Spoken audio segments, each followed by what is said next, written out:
현 여당과 정부는 이렇게 대의민주주의를 부정하고 있는 것입니다. 박근혜 씨는 이명박 정권의 국정원과 국방부 사이버 사령부의 댓글 대통령이지 민의에 의한 대통령은 아닌 것입니다. 상권 분립과 대의민주주의를 훼손하고 부정한 현 정권은 정당성이 없습니다. 이것이 오히려 군사 쿠데타에 이은 12.19 사이버 쿠데타입니다. 이러한 치명적인 민주주의의 침해를 침묵으로 방관하는 것은 독재를 용인하는 것이고 정당화하는 공범이 되는 것입니다. 양심의 자유는 독재와 양립할 수 없습니다. 민주주의 원칙은 부정선거와 양립할 수 없습니다. 이명박 정부와 정통성 없는 현 정권의 폐해는 정치민주주의의 심각한 후퇴와 함께 경제민주주의의 몰락을 가속화하는 민영화의 독단적 추진입니다. 즉 철도와 의료를 비롯한 공공분야의 사유화입니다. 프란치스코 교황님께서 복음의 기쁨에서 말씀하시듯이 신자유주의의 경제적 불평등은 현대사회에서 배제된 이들을 잉여의 존재로 전락하게 만들었다고 통탄하셨습니다. 우리나라는 OECD 국가 중 공공사회복지 지출이 꼴찌인 나라입니다.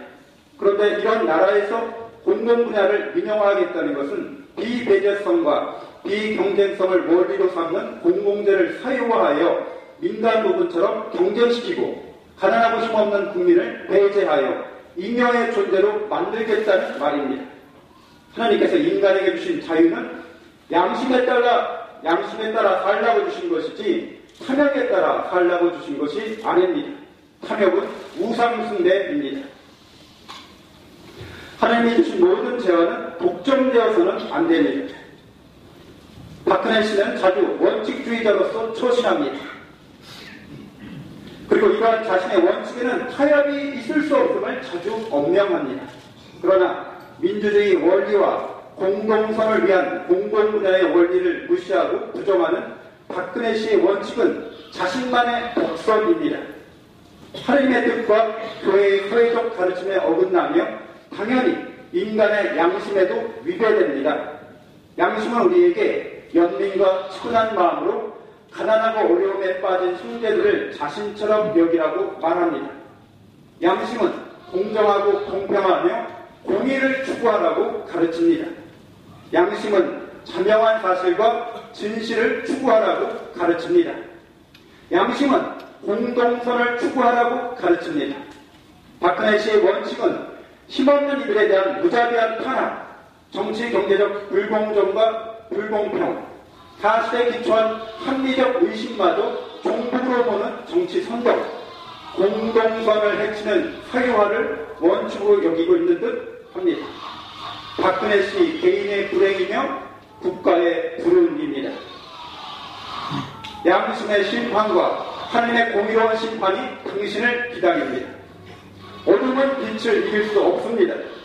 양심에 따라서 천심에 따라서 회개하는 것이 우리 모두가 함께 사는 길입니다. 박근혜 씨는 이미 드러난 명백한 사실에 따라 이명박 정권 하에서 자행된 부정선거 비리에 대해 철저하게 조사하고 처벌하여야 합니다. 그리고 마땅한 책임을 지고 사퇴해야 합니다. 또한 지금까지 국민의 도움이 없이 추진되고 있는 민영화, 사유화에 대해 사과하고 모든 과정을 중단해야 합니다. 오히려 사회 복지를 확충하기 위한 공공성 제고의 마지막 노력을 다해야 할 것입니다. 박근혜 율리안나 자매가 회개하여 고해성사를 받고 하나님의 자녀로서 하나님 나라를 위해 예수님의 충실한 제자로 거듭나기를 기도합니다. 아멘.